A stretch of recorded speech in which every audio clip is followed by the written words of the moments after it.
하나님의 말씀은 누가복음 2장 41절에서부터 마지막 52절까지 말씀을 보겠습니다. 누가복음 2장 41절에서부터 52절까지 말씀이 됩니다.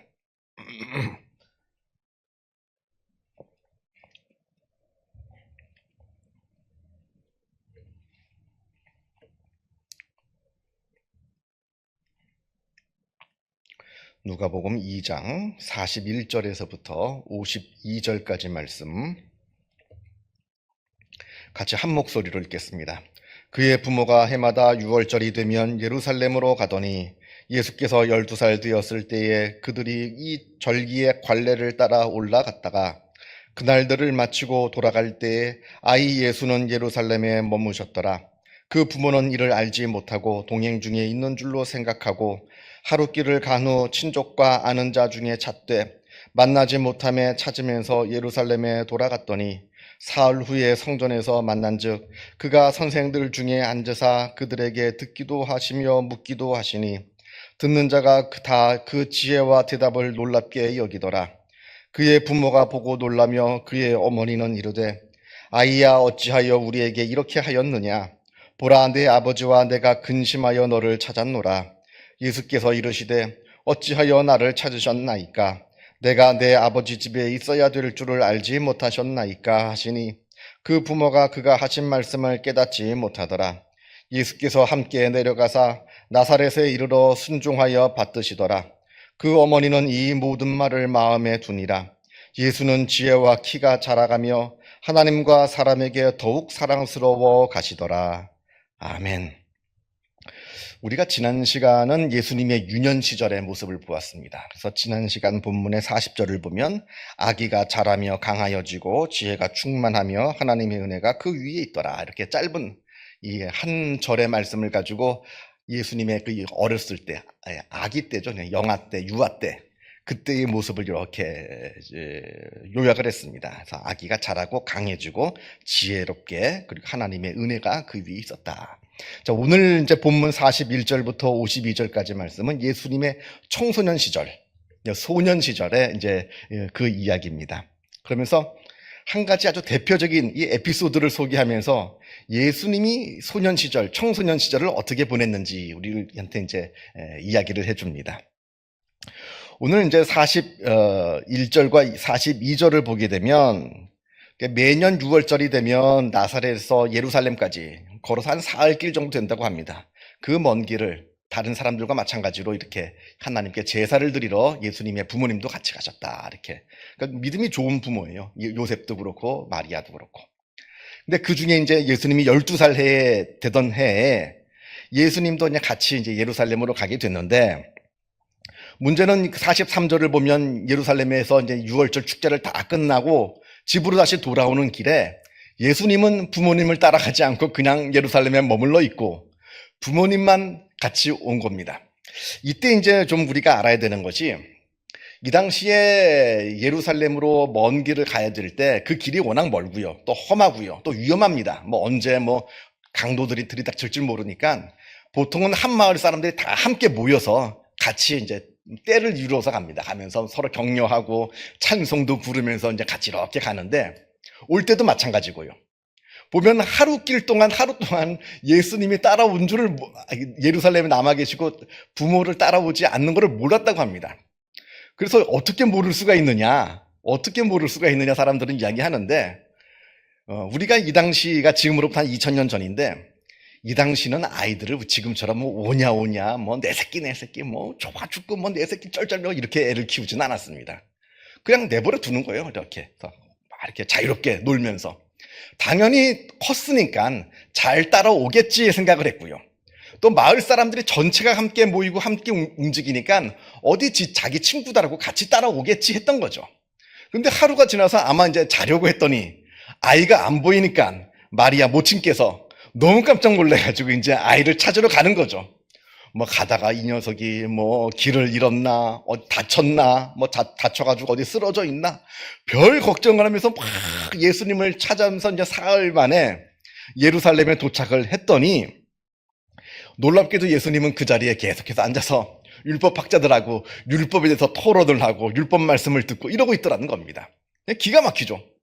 아니 어머니 아버지는 지금 이 아이가 어떻게 됐나 놀래가지고 살 길을 찾아 헤맸는데 아이는 그냥 태연하게 그냥 예루살렘의 성전에 앉아가지고 율법 학자들하고 이런저런 얘기를 하고 있으니까 너무나 기가 막혀가지고 우리한테 왜 이러느냐 이제 이야기를 합니다.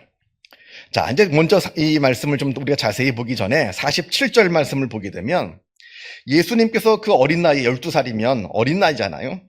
그곳에서 이 성전에서 율법 학자들하고 토론을 하는데 듣는 자가 다 그 지혜와 대답을 놀랍게 여기더라 이렇게 되어 있습니다. 굉장한 율법에 대한 식견을 이때부터 예수님께서는 갖추고 계셨다라고 하는 겁니다. 더 놀라운 이야기가 이제 그 다음에 나옵니다.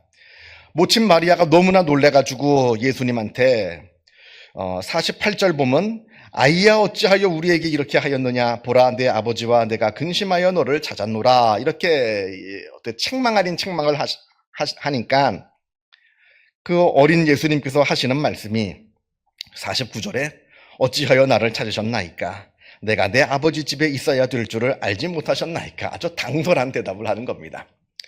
우리가 이제 요 말씀을 보면서 오해하지 말아야 되는 것은 예수님이 자신의 육신의 부모님에 대해서 함부로 했다. 육신의 부모님의 말씀을 잘 듣지 않는 뭐라 그럴까요? 통제가 안 되는 그런 어린 시절을 보냈다는 얘기는 아닙니다.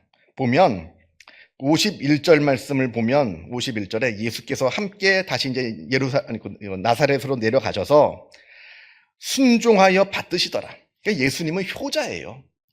아버지 어머니를 늘 순종하면서 받들고 순종하면서 그 말씀에 귀 기울이고 하는 그런 효자 그리고 착한 아주 바른 그 소년 시절을 보냈는데 이 예루살렘 사건은 뭘 이야기하냐면 예수님이 어려서부터 자의식을 갖고 계셨다는 거예요. 사실 12살이라고 하면 철없을 때 아닙니까? 한참 철이 없을 때 그냥 그럴 때인데 그와는 다르게 자의식을 갖고 있었다는 거예요. 나는 누군지, 나는 무엇을 해야 되는 사람인지, 내가 어떠한 삶을 살아야 되는지 그 어린 시절부터 진지한 고민을 하고 그것에 대해서 의식을 갖고 있었다라고 하는 것을 우리가 그것을 이야기하는 겁니다. 물론 하나님의 아들이기 때문에 그걸 알고 있었겠죠. 왜냐하면 내가 하나님의 아들인데 그걸 왜 모르겠어요. 그러나 이건 단순히 하나님의 아들이기 때문에 저절로 이렇게 되었다기보다는 모든 것이 다 합력해서 선을 이룬다는 말씀처럼 아마 예수님의 어떤 하나님의 아들이라고 하는 그 성품도 있었겠지만 마리아와 요셉이 예수님을 바르게 키웠다라고 하는 그 이야기도 우리가 추측할 수가 있는 겁니다. 그러니까 예수님이 아주 어려서부터 아주 바르게 자기 자의식을 일찍 깨달으면서 그러면서 성장을 했다라고 하는 겁니다. 여러분 혹시 어른이라고 하는 이야기를 들어보셨습니까? 어른이라고 하는 낱말, 단어. 어른이, 어린이가 말고 어른입니다. 어른이.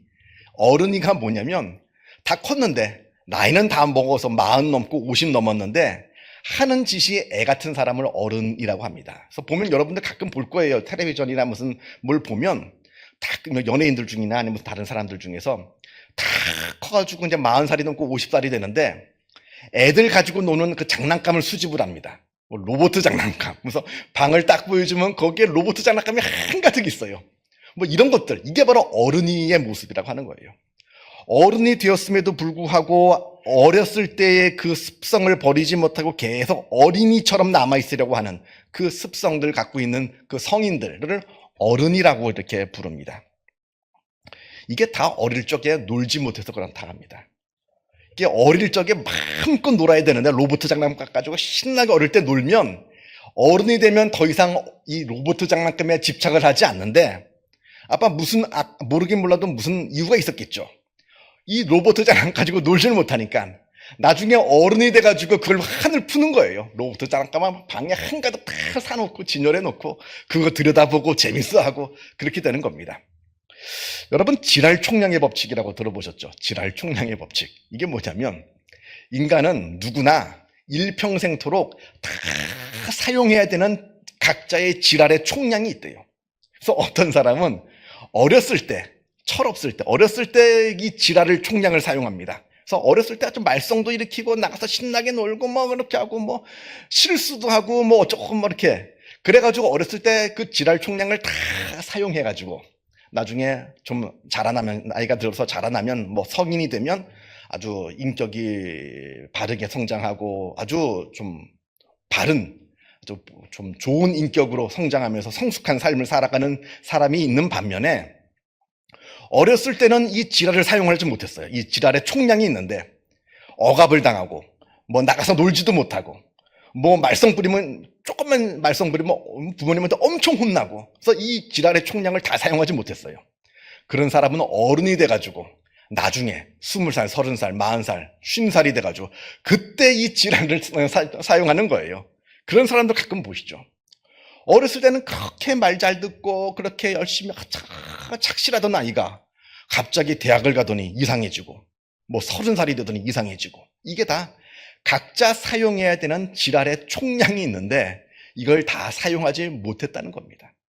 그래서 어렸을 때는 어렸을 때처럼 마음껏 자기의 삶을, 어렸을 때의 삶을 살아야 되고요. 그 나이에 맞는 그 삶의 단계가 있습니다.